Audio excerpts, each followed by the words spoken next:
incorporates sustainability into the network's base layers and the decision-making processes that are fundamental to the system. And how does FIRE accomplish this? Introducing Proof of FIRE, nominated proof of stake, plus proof of benefit, plus proof of on-chain and off-chain donation equals Proof of FIRE.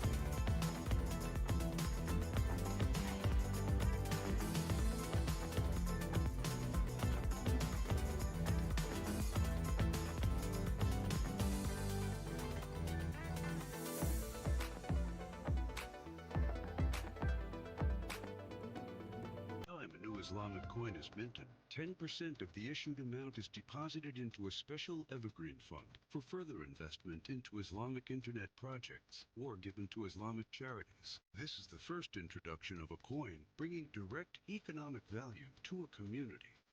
The Evergreen Fund is a non-profit foundation focused on long-term sustainability and community impact. It effectively works as a crypto endowment. Key decisions are made by the consensus of validators on the Haq blockchain.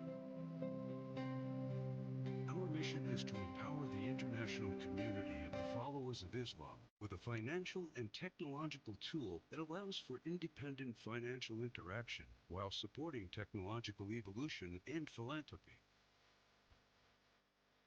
With an estimated 25 million users, Bitcoin's market cap is just 10% shy of 1 trillion.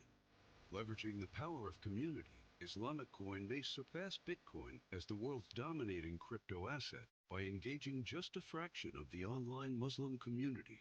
Islamic coin potential is far greater than those of existing crypto assets because of the power of community.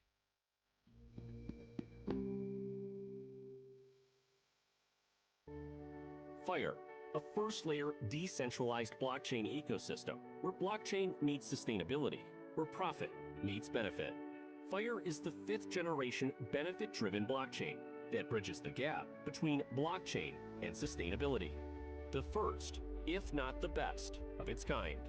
Sustainability by design, security, upgradable scalability, governance and democracy, future-proof and forkless upgradability, and interoperability are part of the architectural framework that FIRE firmly guarantees.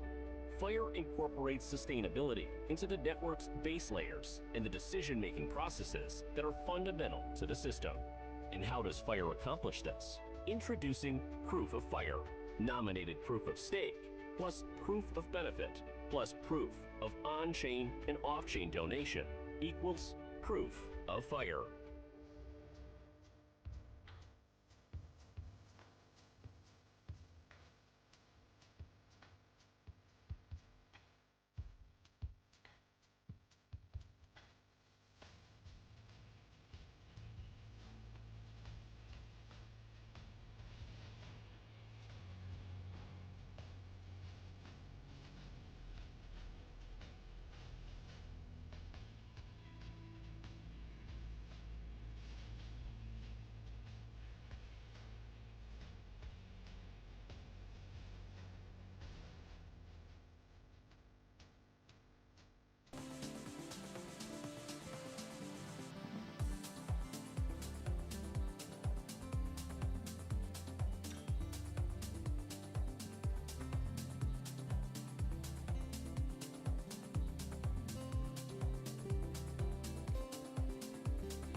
Ladies and gentlemen, it's amazing to see so many here joining us this evening. We have a little pause in our proceedings, so actually we've got a very exciting discussion for you. It's going to be myself and Davinci J15. I'm sure many of you have already heard of Davinci's work, especially his YouTube being one of the first people to discuss Bitcoin.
So if you're interested in investing and learning how to invest, you should do so, right? You could do so on my channel or any other YouTube channel. There's lots of YouTube channels available for you to choose from to learn how to invest in this space, because it is very, very lucrative. It's very easy to make money in this space if you do the work, if you put in the effort.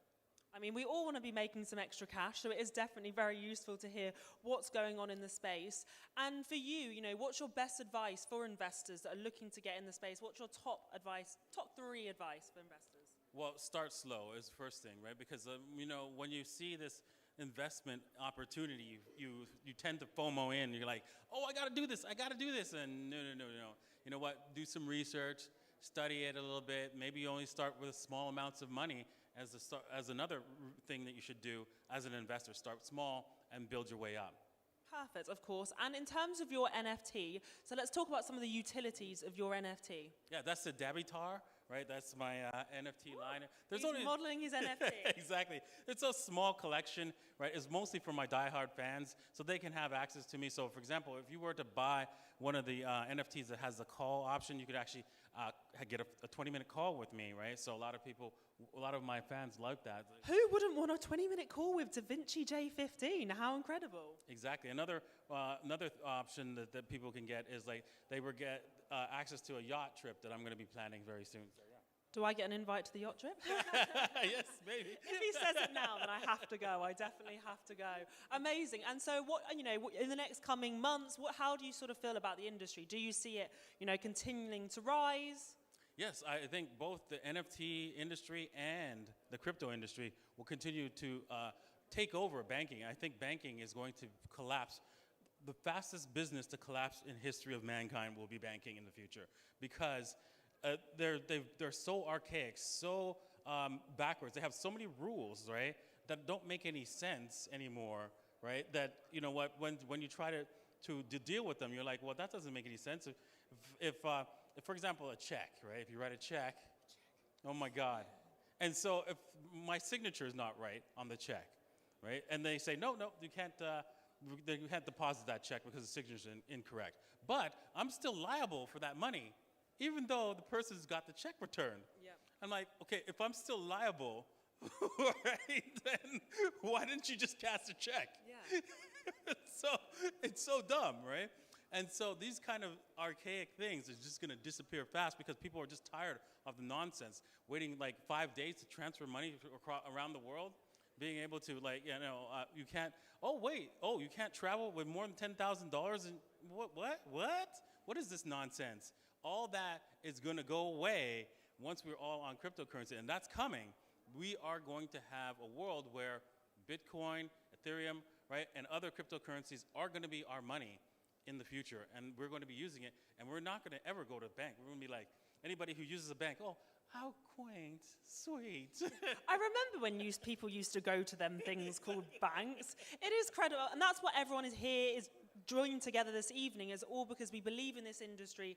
We believe where it's going. As you say, we're moving away from traditional banking system. We want to be decentralized. Exactly, yes, because with the decentralization, right, we don't have to worry about, oh, hey, the bank took my money because they closed, or, oh, wait a second, they called me up and said, hey, you know what, you made this transaction, we froze it, right? Is that you? Yes, it was me, Jesus, right? I need to pay for this, like, come on. No, this is all gonna go away. You're gonna be able to use your money the way you want to use it. Ever try to go to a bank and say, well, I don't know about here, but in the United States and Canada, if you go to a bank and say, hey, I want $5,000, they'd be like, what's that for?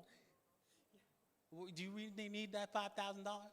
Well, you're going to have to come back tomorrow. You're going to have to plan that out. Yeah, you're going to have to give me 20 reasons why you want your own money out of this bank account. Exactly. Because honestly, it's not your money. When you deposit money into any bank in the world, it's not your money. It's theirs. And they get to spend it the way they want. Actually, you're just a liability on their balance sheet. So it's not your money. Exactly. Well, the future is here, and we're definitely here for it. That's what we all want, a big push. And of course, your educational videos are going to be out there, so make sure to check out on DaVinci J15 his 1-minute videos. Exactly. It's a great way to learn, right? And you know what? If you want to have fun, I have fun on TikTok. I make jokes, right? It's for the kids, right? But it's lots of fun. I do funny jokes on crypto on my TikTok channel. Of course, we've got to make crypto fun, and that's exactly what you're doing. Like, I mean, look. You're wearing your own brand. You've got the Bitcoin around your neck. What more could you want? Exactly. I mean, yeah, this was a gift from my friend of mine, Chris from Crypto. He's got, on the back of this, it's got the date of our first video together, right? So it was for my 50th birthday. Yes, I am 50. Never. No, everyone close your ears. He didn't just say that. You can lie to everyone. Say you're 40. You're definitely 40. Yeah, 40. Yeah. Well, thank you so much, DaVinci. It's been so insightful, and we've got an award show to come, so I think the awards should be starting in around 5 minutes, but it's been an absolute pleasure. That's excellent. Thank you for having me. Yep. Thank you, everyone. We'll see you in 5 minutes.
please welcome His Excellency Sheikh Nahyan bin Mabarak Al Nahyan to the Golden Excellence Awards 2023.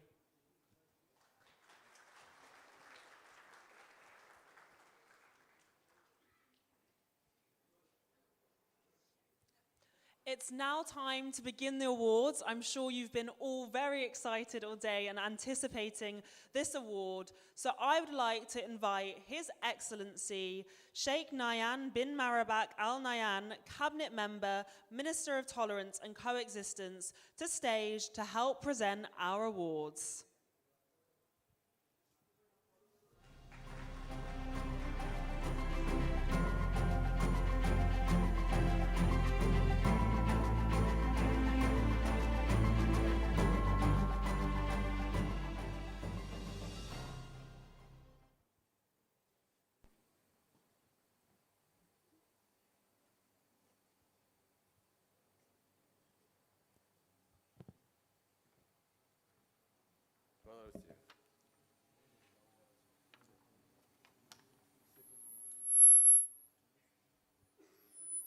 Your Excellencies, Honorable Francois Musumupoko, Dr. VP Vedic, Mr. Consul General, distinguished guests, supporter of the Daya India Foundation, ladies and gentlemen, good evening to you all.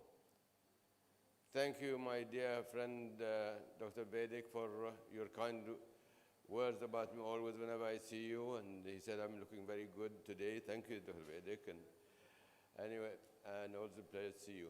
I appreciate the opportunity to be with you tonight and to join you in this India-UAE Partnership Summit and Golden Excellence Awards event organized by the Daya India Foundation.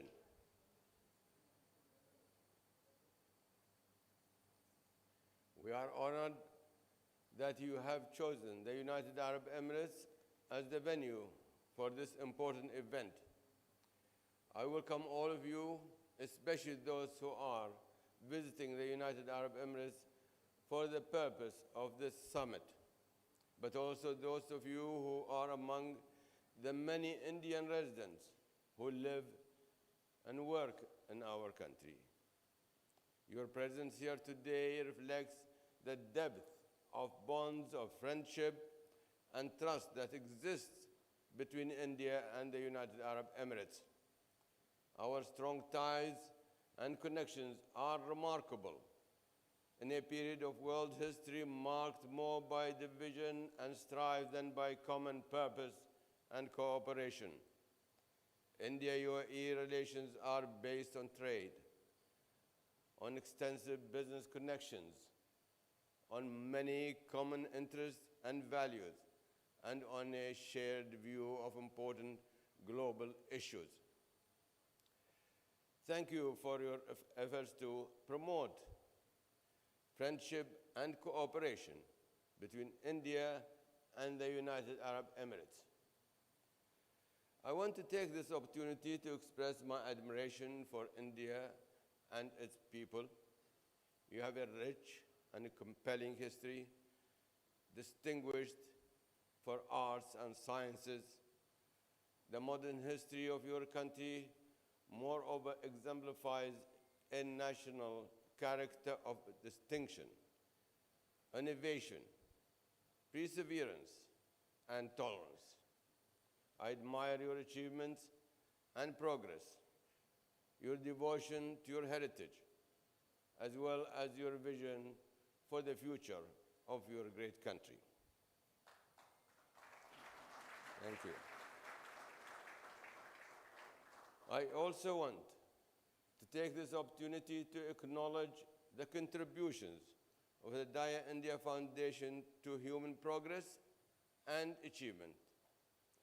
As its name implies, the foundation stands for light, knowledge, and progress.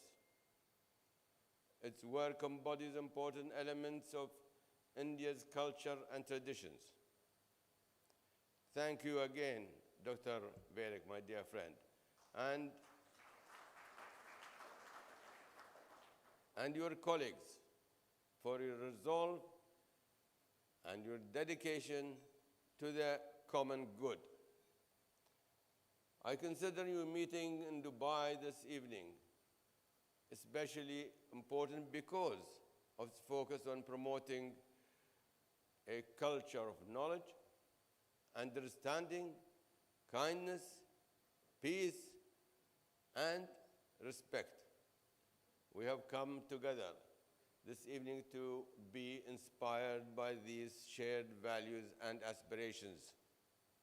Indeed, we have come to the right place, the United Arab Emirates.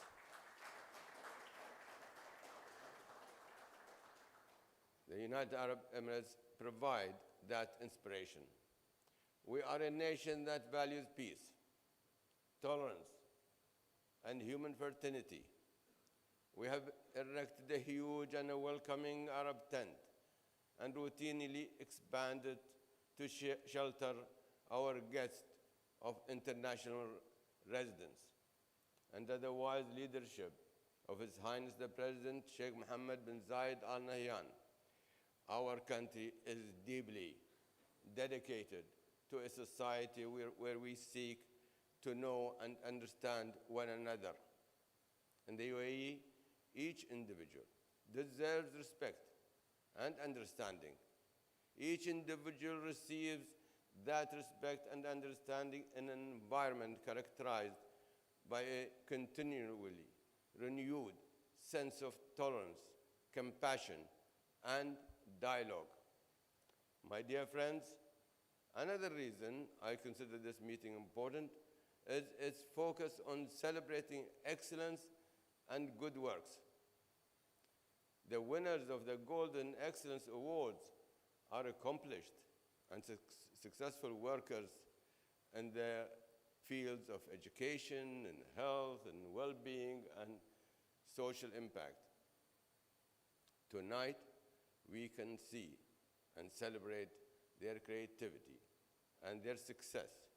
This celebration is entirely consistent with the direction that our President, His Highness Sheikh Mohammed bin Zayed Al Nahyan, has articulated for the United Arab Emirates.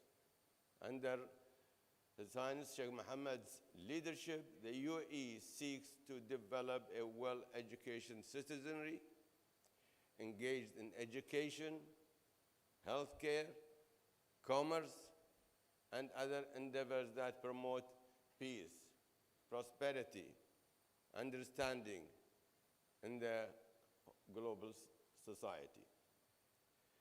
Each winner of an Excellence Award this evening has an impressive record of achievement. Their achievements are a tribute to their character, their intellect, their hard work, their commitment, and their determination. By honoring them tonight, we declare that we are inspired by their example of excellence, achievement, and dedication to human well-being.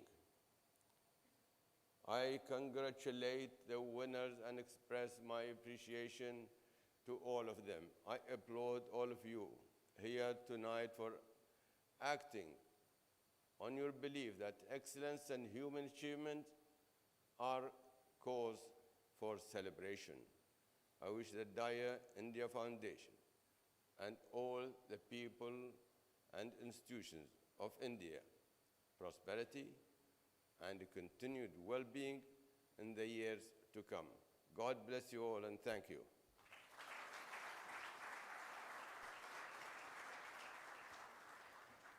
Thank you so much, His Excellency. We will now begin proceedings. I will invite to stage Dr. VP Vadik, so please come to stage for our awards. So the first award goes to Padma Shri Dr. S.C. Manchanda, and this is the award of Golden Excellence in Community Service and Social Impact.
award this evening goes to Roman Povolotsky. This is the Golden Excellence in Metaverse Gaming.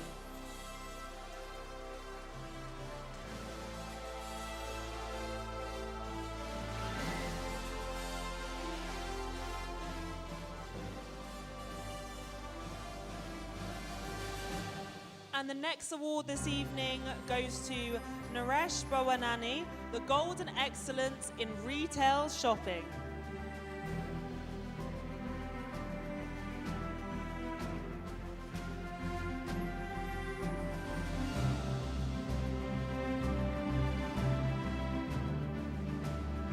And the next award this evening goes to Mr. Sam Lee. This is the Golden Excellence in Crypto Education in the Middle East.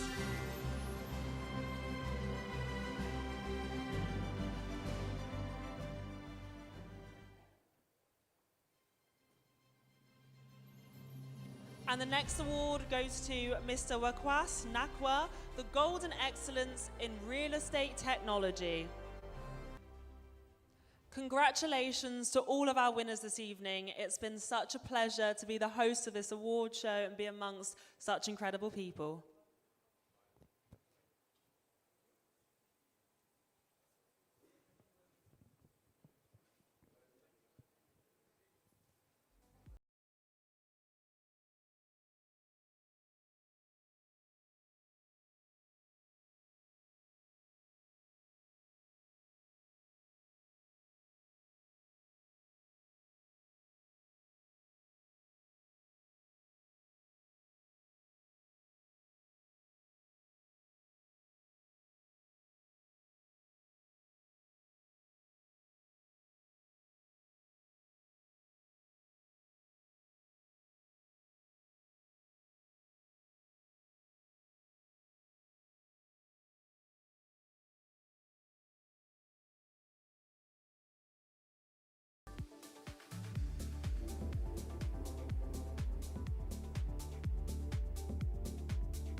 Ladies and gentlemen, we are going to continue proceedings this evening. So I would like to invite Mr. A. Amarnath, Deputy Chief of Mission Embassy of India, on stage to say a few words this evening.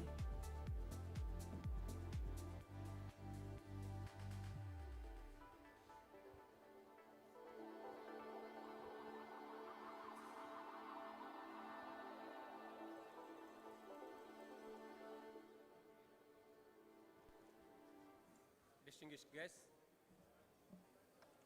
ladies and gentlemen, let me begin by congratulating the organizers for successfully conducting the Blockchain Summit and the Golden Excellence Awards. I must particularly commend the passion with which Vertex Events organizes this event every year. Months of preparation culminate in an event like this one, which is indeed grand. I also extend my felicitations to the winners of this year's awards. Friends, at a time when India-UAE relations are getting stronger and deeper than ever before, this event adds further value by recognizing the people who have contributed immensely to this relationship by excelling in their respective spheres. The blockchain conference also helped in enhancing the understanding in the latest trends in artificial intelligence and digital economy. Many of the session today indeed took a deep dive into these issues. The two dynamic economies of India and UAE are also increasingly becoming digital and technology driven. For instance, India has a nationwide payments interface for digital payments, the UPI, which many of you are aware of, which has revolutionized the financial transfer market in India. In December 2022 alone, UPI recorded more than 7.8 billion, I repeat, 7.8 billion transactions, which is indeed an achievement. We understand that the UAE is also setting up its own national payment system, and there is a serious discussion that is underway between the two countries on integrating India's UPI with UAE's future payment system. If that happens, the 3.5 million Indians living here in the UAE and the 2.5 million tourists who visit UAE every year will benefit from such an integration. Both our countries are also developing our own digital currencies, the central bank digital currencies, or the CBDCs as we call them. The desire of both countries to de-risk our trade payments from geopolitics is also common and mutually shared. Why pay for our bilateral trade in third country currencies? And why not de-risk trade settlement using our own national currencies? Solutions to these questions are being currently sought. Friends, as you can see, the game has shifted. So has the dynamic in the India-UAE bilateral partnership. In terms of statistics, many of you are aware that UAE is India's third largest trade partner and the second largest export destination. Also, India is UAE's second largest trading partner, and this country is also the 7th largest investor in India. But with the signing and the conclusion of the Comprehensive Economic Partnership Agreement, which was signed last year, things are about to change quickly. In the last 7 months alone, since the entry into force of the Comprehensive Economic Partnership Agreement, or CEPA as we would like to call it, the bilateral trade between the two countries has grown tremendously. This is an indicator that the ambitious bilateral trade of $100 billion that we set for ourselves would indeed be achieved well ahead of the 2027 deadline. Even before it entered into force, the CEPA was a trendsetter because of the short time of just 88 days in which it was negotiated and concluded between the two countries. The moot question, however, here is whether we have fully realized our potential or whether we are still scraping the surface. I think we are, and we can go much deeper and wider in the investment spectrum when it comes to India-UAE relations. I say that because there are transformational changes that are happening in India. India is the fastest growing large economy and is predicted to remain so by the IMF forecast in its latest report. With the futuristic legislations, regulatory systems which are well ahead of the global curve, and the disruptive India stack, which many of you are aware of, India will be a beacon of growth in the years to come. In an otherwise sluggish world economy, I would say. Today, the UAE believes in the India story, and it bets on it. The investment of over $8 billion from UAE among the different sectors of the Indian economy, from infrastructure to renewables to startups to private equities, is a testament to the confidence that UAE has on India and the Indian economy. India's steady economic growth and climbing to the 5th spot among the world's large economies, rapid strides in the digital solutions, all of these hold tremendous opportunities for UAE and the rest of the world. So, friends, there is a lot for us to celebrate, a lot for us to contribute in our own respective ways. And some of you have the brightest minds and brains that India and UAE have produced. Your collective contributions will be vital to further build on the success of this partnership and help it prosper and evolve into the technology age. Keep doing your good work. My best wishes for your success. Thank you.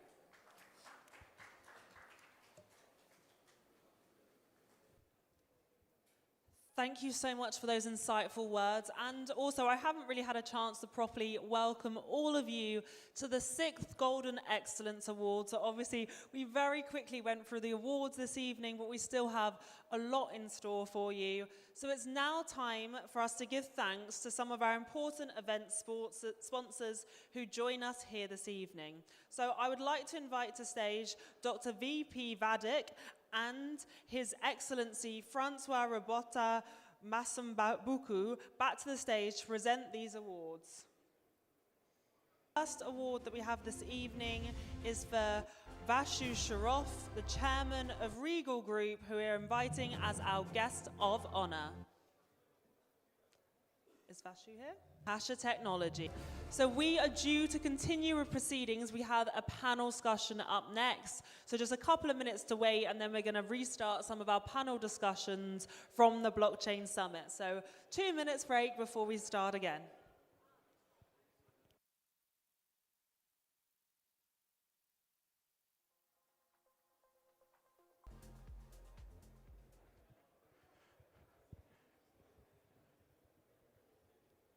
Good afternoon, everybody, and thank you for your presence. It has been a real pleasure to be here invited to talk about this industry and how it is a groundbreaking space to create and exchange a new form of value. Now, we've seen companies in this industry come and go, and a lot of the reasons being is because the wrong kind of business model was brought about. Not every company needs a blockchain, and not every blockchain has a use case. So, in order to solve this very critical problem, I've asked, why not, before you start a company, ask a crypto-savvy database of people, investors, contributors, influencers, some key questions to create metrics that are very important in order to have you form the opinion that you need on whether the idea is good or not. So what we have done over the last 4 months, since September 2022, is put together a database of over 500,000 people. 500,000 people who are in the blockchain industry, key leaders in the blockchain industry.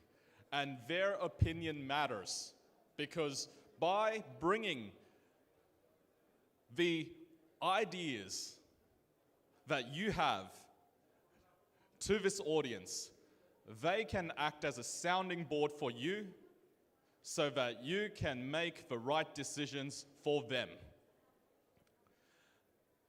This is all about success leading to success. And by being able to measure the impact and having visibility into these key opinion leaders, you're better positioning yourself to participate in this exciting and amazing opportunity. But it's not for the startups, because that is the common misconception. I mean, this industry has been around for just over a decade, but of course, it is mostly filled with startups. But what will bring this industry to the next level? It is actually the participation of the largest companies in the world into tokenomics, into blockchain-enabled solutions, into an engagement process, maybe through NFTs, staking, etc. When you have multi-billion-dollar companies driving the adoption of blockchain, they are tapping into their already pre-existing database of tens of millions, if not hundreds of millions of customers. The opinion of this very small sounding board of 500,000 people will soon grow to provide the information and the decision-making process for the largest corporations in the world, as well as for governments. Because that is how you get ahead and grow in this space. Education first, regulation second, innovation third. As the co-founder of the not-for-profit Blockchain Center, we've driven education in this space since 2014. The regulation in this space in Australia was a groundbreaking first step to bringing the traditional companies into a blockchain-enabled future. That was the Australian tax regulation to allow for cryptocurrencies and digital assets to be on the balance sheet. Since 2014, we have witnessed the provenance of tokenomics to benefit the end consumer. Now, in the last 4 months, we've worked hard. And now, building this database, we are opening it up to the rest of this industry so that they can leverage the key leaders in this industry of over 500,000 people so that we're able to formulate a strategy to adopt blockchain in the right way from this year onwards, and have, more importantly, the largest corporations in the world participate in absorbing, utilizing, and growing with this amazing technology. Thank you again. And again, thank you, Kasha, for the organization of such a wonderful event.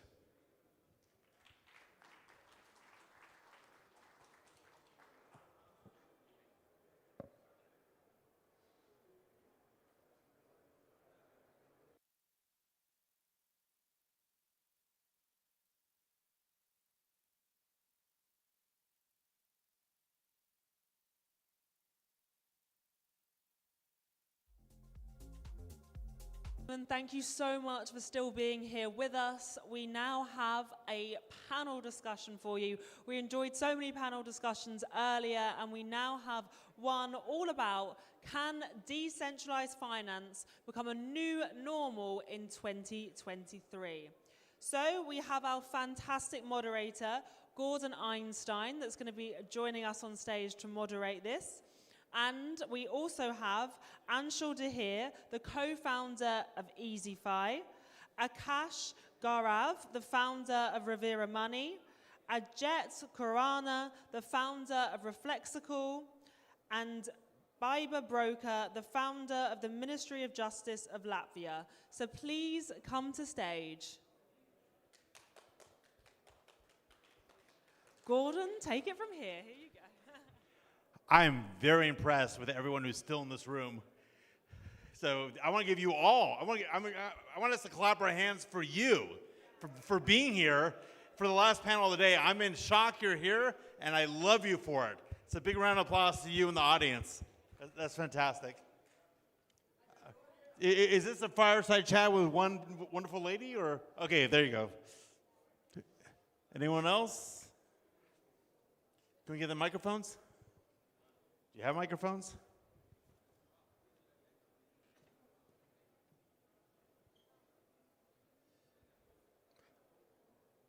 Anyone else from the panel?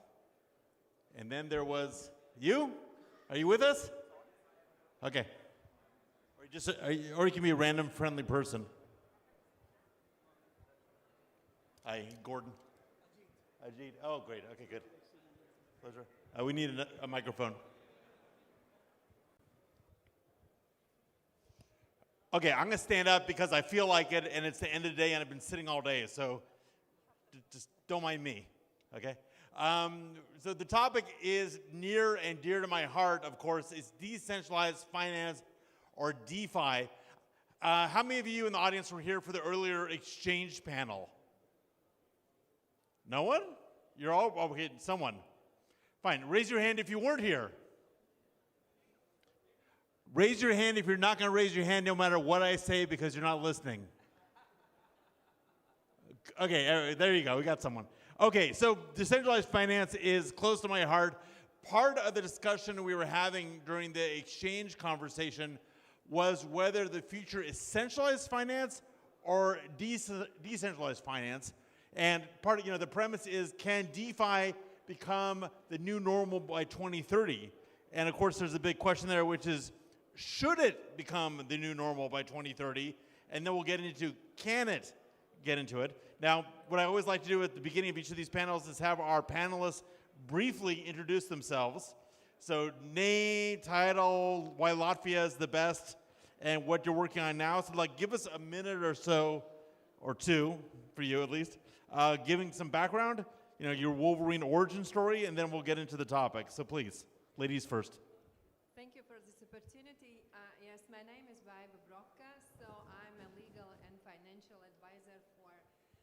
fintech projects and coming with my, coming actually from centralized capital markets and being in academia more than 20 years, teaching international contracts and foreign direct investments.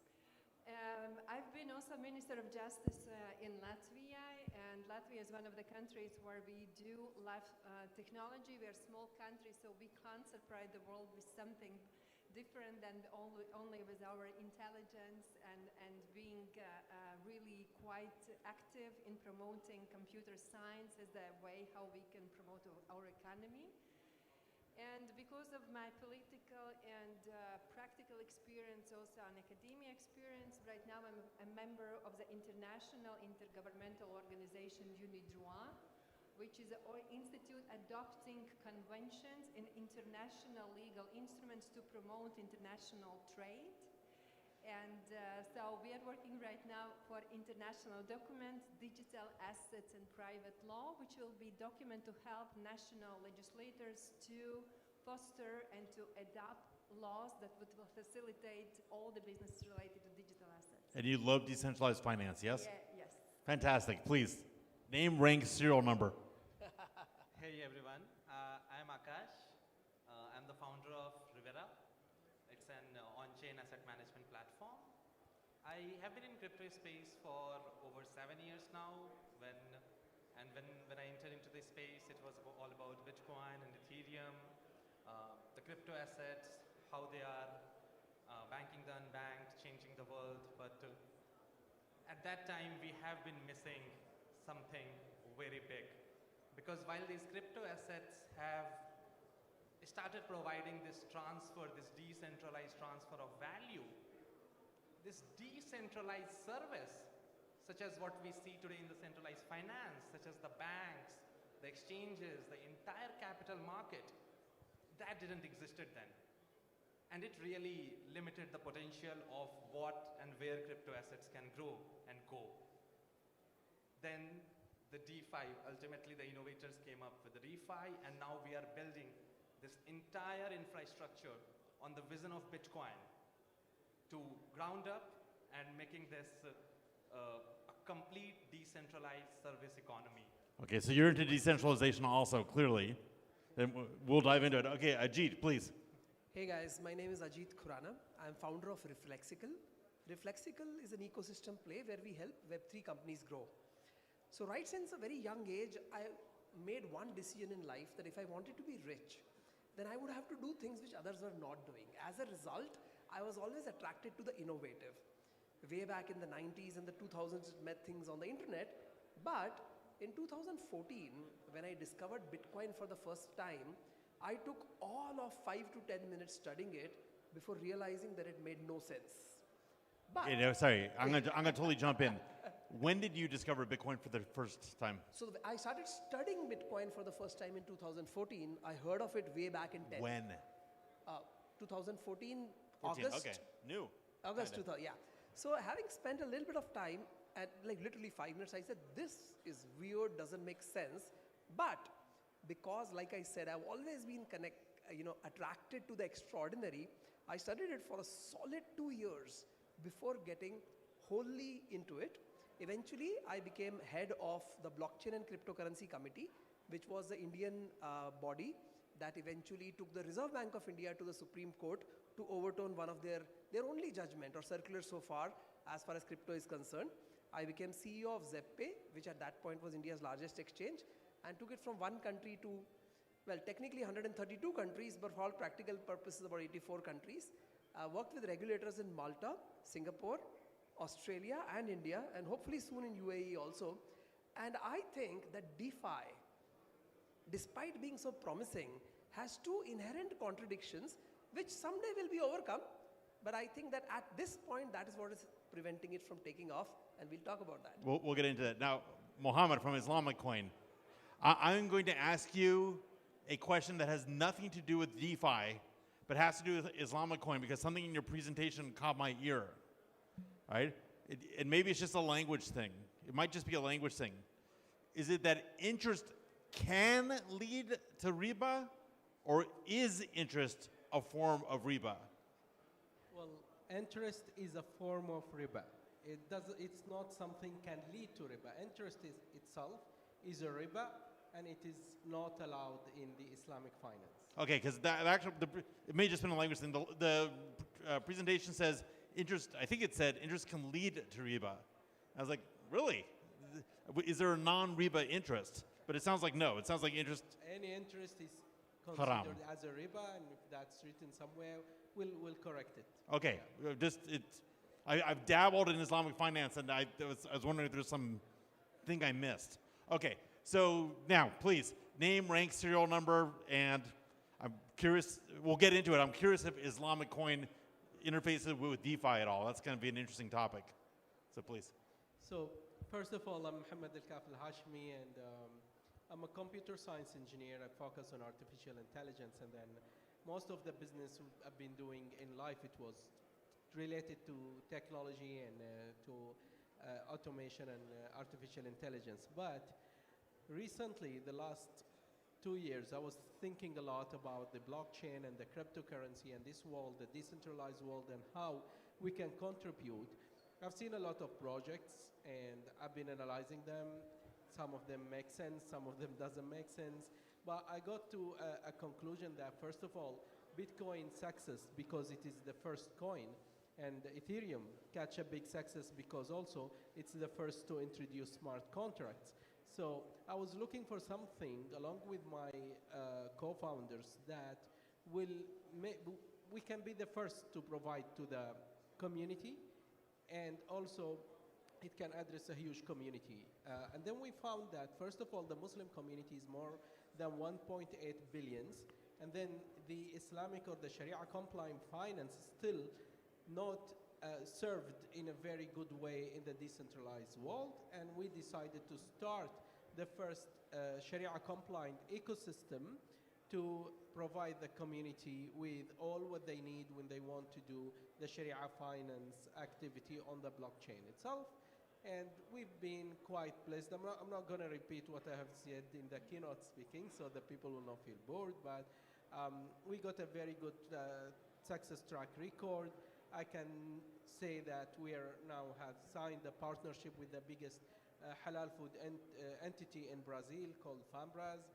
They want to do all their operations on our blockchain. We are signing soon with the cat funds. We are signing with some universities, and a lot of things coming soon up to the picture. Thank you.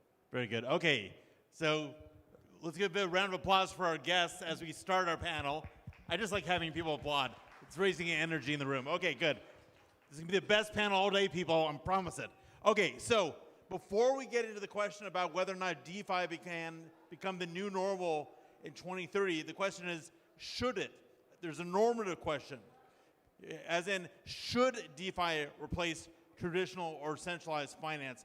Or, as we said earlier, is the tip of the spear kind of breaking new ground as CFI follows up behind it? It's a fuzzy question, but well, you're a lawyer. We'll ask you. Go. Yes, I think yes, because I think it should. And it's not only replace, but to find this merger, because DeFi can bring and solve those problems which centralized finance is having. And I think society just... I'm going to rudely interrupt as a host just because I want to keep it... Yeah. I want to grab every good point you say. So DeFi can do things that CFI can't. Like... It can be faster, no intermediaries, decentralization, immutable, and transparency. These are 5 things, and better customer experience, which you can get. So I think these are like 6 points which I think, that decentralized finance can solve. Interesting. So from a normative point of view, these are advantages why DeFi should win. Yeah, and it's already proven that that's a way how we can solve something that centralized finance is fighting with. Got it. Akash. Yeah, I absolutely believe so. I am building in DeFi now for past 3 years, and of course and this has come after realization of even working for 5 more years in the crypto space. And the answer is very simple, that if one believes in crypto, that's where the next evolution of crypto is going to be. Without DeFi, crypto is incomplete.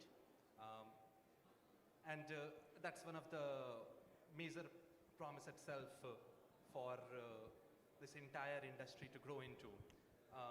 Other than that, definitely there are a lot of advantages, and these same advantages that extends which Bitcoin bring into the world, which Ethereum continued, and then DeFi is building so that these crypto assets can be made available or can be made available in the same fashion, same democratization, same decentralization, same accessibility to everyone, and that's very important.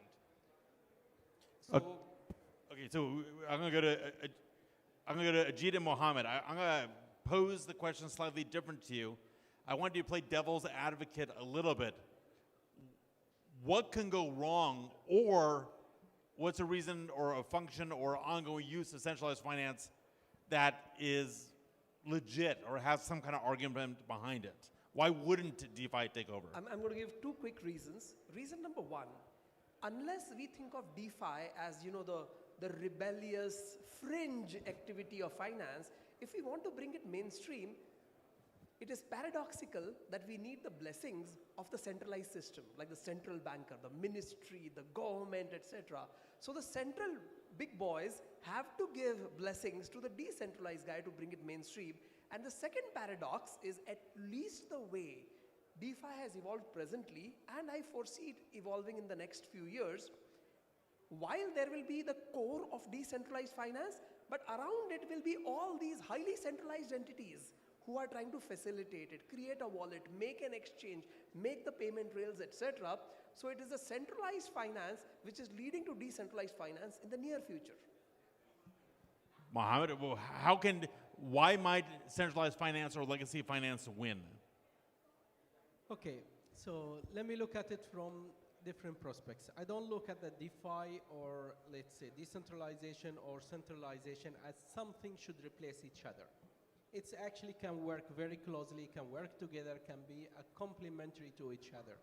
I mean, if we go a little back with the history, when the online banking started, when the e-commerce started, still at that time the people are not trusting it a lot, they are feeling unsafe, lot of regulations, lot of tools, lot of things needed to be developed to make it more mature.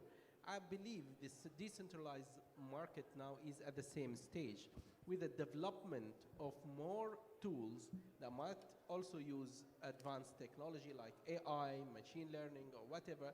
It will help, first of all, the regulators and the policy makers to track everything that's happening and to have idea and clear knowledge of what is going in this world and how the transactions is happening. Then, on the other hand, the centralized, or let's say the CeFi, they need also to be more open a little bit.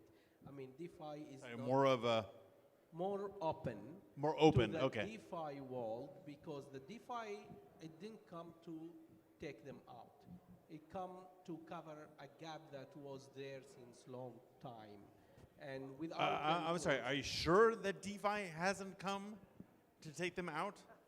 Are you sure about that? Because yes. I think there's at least part of the community that's the goal, that they're building financial Legos that they can build this alternative system that will consume or leave in the dust what happened.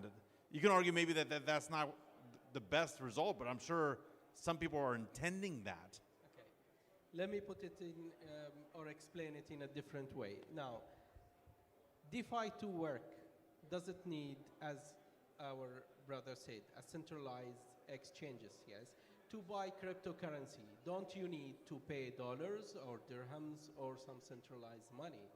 So both needs each other. This cannot success without this.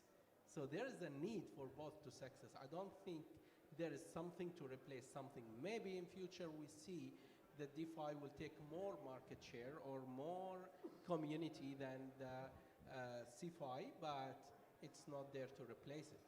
Who will pay it? I'm going to say on you, so given that our title is, does DeFi, can it become the new normal by 2030?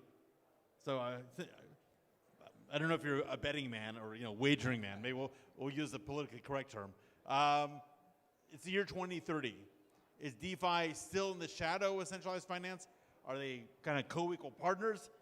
Is it nosing ahead? What do you think?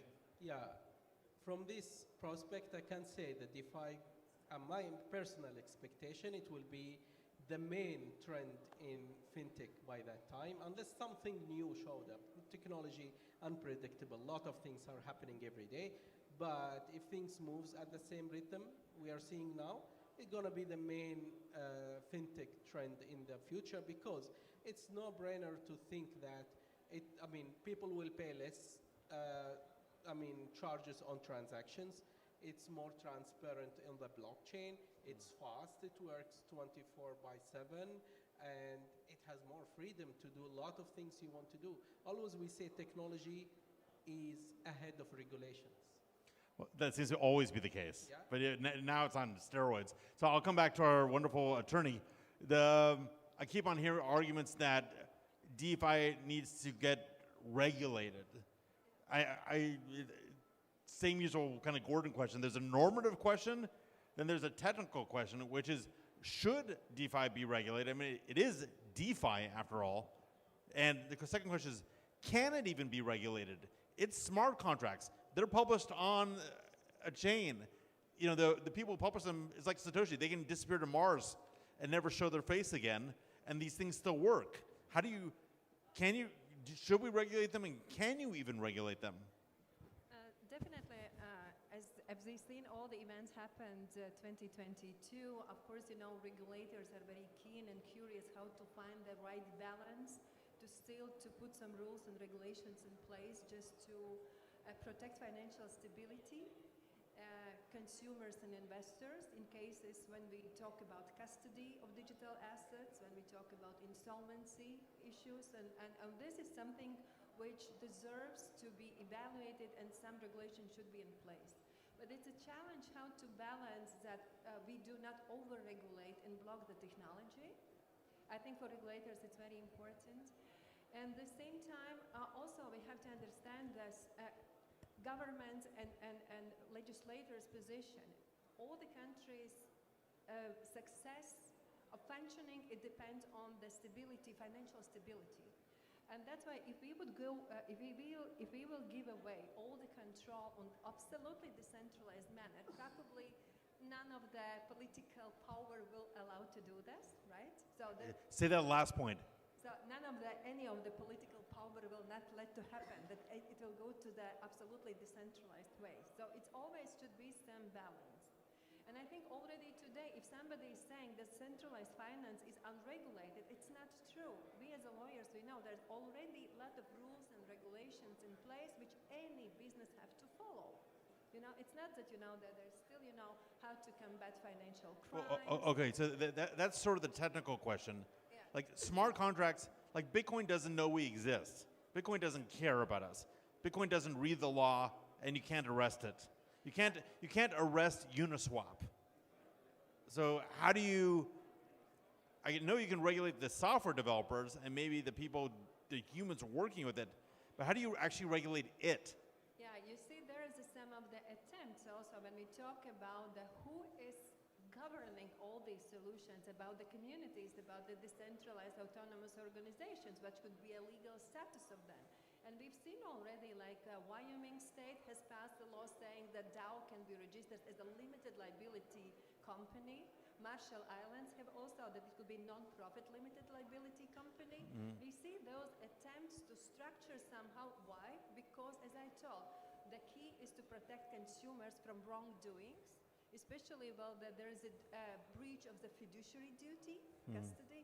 We will see some attempts logically coming into a space and regulate some parts of decentralized finance. Okay, Akash, Ajit, I'm gonna lump you together. Should we regulate it? Can we regulate it? And feel free to argue with each other, but go first, Akash. Well, one thing for sure that if it will be regulated, the regulators have to become innovators, because they cannot apply the same type of, this current regulation is based on the past 500 to 1,000 years of evolution of money. How this entire broker-based financial system that evolved in this past 1,000 years. Now, if we are looking to regulate, if we want to regulate it, we cannot apply those same principles because in this case, the decentralization completely changed the core aspect of how the centralized finance has been built upon.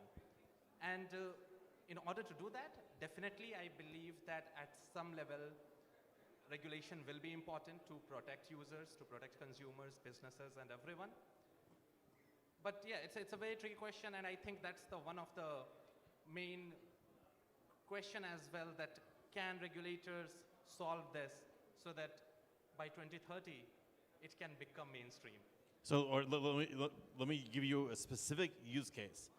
It's year 2030, and Uniswap version 6 is live and immutable on the final version of Ethereum, which just now came out. Because gosh knows it won't come out until then, obviously. All right, so Ethereum finally works. Okay, it's the year 2030, and Uniswap version 6 is out, and it's published, and it's immutable. Can you even regulate it? Like, what do you do? So, as I said, it definitely cannot be on the basis of how we currently regulate. If we want to regulate, because currently we regulate people, we regulate entities. Now, if it's a decentralized finance, now the philosophy of regulation will have to disparately change towards the decentralized world. Now, it's a very good question, and if we try to wrap our heads around it, that how do you regulate Uniswap? So I think we will have to go at the very basic question. Why do you want to regulate? What is that you want to achieve by the regulation? We have to see what is going wrong. Exactly, right. So now, what is going wrong is, I would say, is very broad. We will have to, as we said, it's going to be hard to wrap our head around, because that's how the system we have been living in, that's how the system we have seen, that's what we have learned in the textbooks. And maybe I'm wrong. Maybe it doesn't need to be regulated and it cannot be regulated. Maybe. But so, as I said, I want to pass it to Ajit. I wanted about Uniswap. We will see how it will go right now with the current legal case in US about when Uniswap, it's a class action, when Uniswap was selling securities and registered. So we will see. Someone thinks that it is wrong. And now legislators have to now judges have to come with a solution, whether it's wrong or not, and we will see. Well, but they may sue Uniswap Inc. But I'm talking about the smart contract. That thing's up there, and you're never going to kill it. And it's always going to work exactly the way it was programmed to work. But I wanted to tell you, see, users can bring up, if they think that something is going wrong, and then they go to the judiciary asking, can you judge, can you come up and say, is it wrong or not? And then probably depends how the smart judiciary what will be the explanation and ruling. We will see if whether it should be done something. Okay, how do you collect a judgment from a Uniswap contract? We will see. Okay, That's a challenge. Ajit. So instead of saying the word regulation so broadly, let us look at some of the areas that regulators would want to regulate. I'm not trying to be comprehensive here, but things like tax. They want to tax what we do. They want to have a record of what we do. In some countries, capital flight is a concern, etc. So the question then becomes, in DeFi, can you do it? Pretty much like you can do it in the banking system. Now, that is where several countries have been innovative in different ways. I'm going to ignore a small subset of countries which have outright taken a very extremely negative stand and, for all practical purposes, banned crypto, right? These are very small and very few countries. But if you look at large countries, primarily like the US or how UK used to be till recently, they did not necessarily enact new laws. MICA came in recently, so that changes things. They read their existing laws to include some of what we do here. So for instance, all of these cryptocurrency exchanges like Coinbase, which are listed and operate in the US, barring in Hawaii and New York State, they don't have a cryptocurrency exchange license. They have a money transfer's license. And money transfer law has been around forever. Then there were small nations such as Malta, Estonia, and a few other Cayman Islands, etc., which actually created new regulations. And of course, the pinnacle of that is Dubai, which has created a regulator, which is the Virtual Assets Regulatory Authority. So different regulators are going to approach it differently. But in terms of whether it can be regulated, even though there may be no Uniswap Inc., even though Bitcoin itself doesn't know it exists, but you know the way regulators are approaching this now is saying, okay, you can't regulate Bitcoin, you can regulate buyers, sellers, and intermediaries of Bitcoin. So they are going that route. They are going the ecosystem route as opposed to saying, who is Mr. Bitcoin? I need to talk to him. Fair enough. Okay, now I'm gonna ask the last question to the panel before we release the hounds to dessert and coffee and whatever and dinner. For the whole group, I remember DeFi Summer. I remember getting very excited about it. And then I remember about 20 hacks in a row that drained the coffers, and including some really big ones that got some people very upset and caused some people to kill themselves. I mean, it's serious. All right, these things are not perfect, and these smart contracts have flaws, and people do interesting economic and governance attacks. So even if a contract, what I got from watching all these hacks was these things are, to some extent, derivative. People just copy and paste smart contracts, stack them together, make an evil stew, don't even understand they're working, and there's a rush to market. How can this thing take over? What are we going to do? And don't give me just like security needs to get better kind of thing. I know that. What do we actually do about this? So I think that's what we are doing. So there are definitely a lot of challenges with DeFi. I would say where the tech is, that's definitely one major thing, and it's definitely at a very, very nascent stage. Now, if you want to draw an analogy with the crypto itself, you can see that, let's go back in 2015, 2016, right? There was no DeFi, but the crypto exchanges, they were getting hacked left, right, center. We're not. Now you don't hear that a lot of crypto exchanges. I mean, sometimes, FTX, they get hacked or something, but now you don't hear that the crypto exchanges are getting hacked a lot. You go back to 2015 and see that how many crypto exchanges used to get hacked. It's what it is. It is simply the evolution of technology or the evolution of the process now which centralized exchanges have evolved themselves. So now they are not, now they are able to protect themselves. And that's where we are pushing for the smart contracts. We need to definitely improve the tech. So that's one part of it. Second, is kinds of the user experience that becomes very important if we want to get this adopted. And again, like crypto, it's again in a very early stage. People need to understand this better in order to protect themselves from different kinds of, policies and scams, rug pulls, whatnot, which will come with the awareness. So essentially, I believe that the continuous evolution of the technology, awareness, and the improvement of user experience will ultimately be critical for. If I will just operationalize what he's saying, see, the fact is, the best feature of DeFi / blockchain / Web3 is its composable natures. Lego blocks, download from GitHub, stitch it all together, and here is yet another protocol. The problem with this approach is that people have lost control and track. So we are going to have to take a few steps back, come up with new original coding, come up with projects which have objective beyond just being one more ERC20 token, which can raise $1 million with great ease, as you could do in the previous bull market. And if I may dare to say so, I think that I'm not speaking against any of the people on this panel, I think that also a little less cowboy-like approach of the Web3 / DeFi founders themselves. A little less what approach? Cowboy approach. Cowboy. Or if you're in the East, Cossack. Okay, go.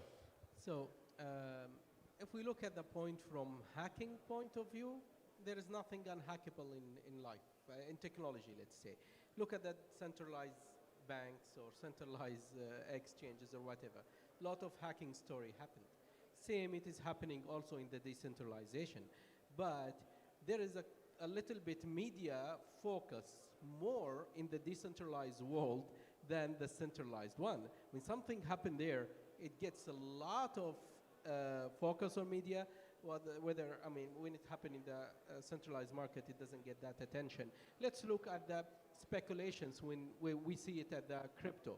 Ups and down, everybody is focusing on there, but nobody talk a lot about some very huge and big international companies, their market share or stock value going minus 81%, minus 51%. Nobody is talking about this. They focus more about the decentralization, which is we need to have some balance. This also connected to your previous question regarding the regulation, should it or not. And I have one small statement for this. I can say, whenever there is fiat to crypto or crypto to fiat, it should be regularized. Whenever it is crypto to crypto, actually, it's not about should be or not. It cannot be regularized. So the arguments I'm hearing boil down to, don't worry, it's getting better, number one, and number two, don't worry, it's also bad in traditional finance. Yes, So it's not. Exactly. I'm gonna poke at your answer. I'm gonna poke at it. Okay. Yes, traditional finance is both subject to security issues and corruption. We saw that with Danske Bank being a conduit to launder lots of Russian money, and you see it all. You see it all the time. But there's a subtle difference, in my opinion, which is okay. When I'm staying up here. Everyone made us wait, so we're going to finish this. So when a bank gets hacked, let's just stick with hacks. When a bank or an exchange gets hacked, it's someone made something work the way it's not supposed to and got it. When a DeFi contract gets hacked, someone took advantage of the way it is written. If code is law and everything is happening the way it's meant to happen, they use it the way it's meant to be used, just not the way the designer came up with. But they didn't add code necessarily. They just used it as it was and took advantage of what was written there. I don't think it's quite the same. And I think that there's... It's not the same. I agree with you. It's not the same. But does this happen in the centralized world? It happened both. What I want to say that this market, it's growing very fast. I'm talking about decentralized. It's very early that we come fast and we want to judge it now. Let the tools evolve. Let the technology come with more mature tools, with more AI, with more machine learning, with more amazing tools until it's settled and it is stable. Before, as I mentioned just minutes ago, when we talk about the online banking or e-commerce, they had a lot of problems at the beginning, a lot of challenges. People, they lack trust. They don't want to put their credit cards online. They don't want to link with their bank account. But look at it now. Third party securing, third party insuring, third party taking the responsibility. We need these third parties a lot in the decentralized world to have more trust. I think the headline is, if we care about this industry, from my point of view, we need to take responsibility for making it better. And then it will take its rightful place. All right, guys, I really appreciate you staying in this room. I know it's the end of the day. I know a lot's gone on. I know there was a program change. I'll give you... please give the panel a round of applause, and they'll give you a round of applause. And for our lovely audience. Love it. You guys are great. Really appreciate it. Group photo? We enjoyed your questions. Thank you very much. Thank you.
Ladies and gentlemen, thank you so much for still being here with us this evening. I know that you're probably already looking forward to your dinner and we have your cultural show to come, so thank you so much for your patience.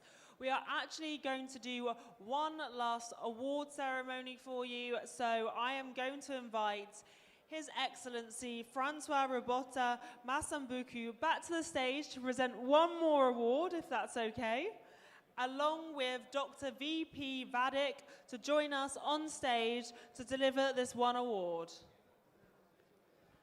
Put your hands together. One last award. Thank you so much.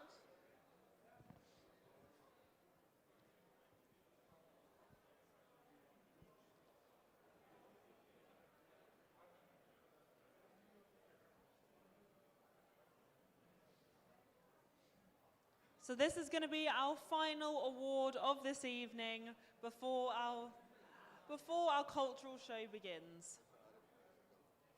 Mr. Risman, Mr. Arif, yeah. And it's the same award, yeah.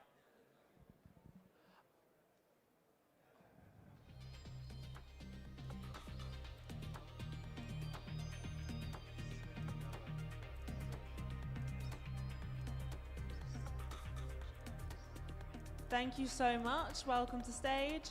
And I would like to invite to the stage to pick up this award, Mr. Araf, for the Golden Excellence in Residential and Commercial Real Estate Developer. So please come to the stage representing Danube Group.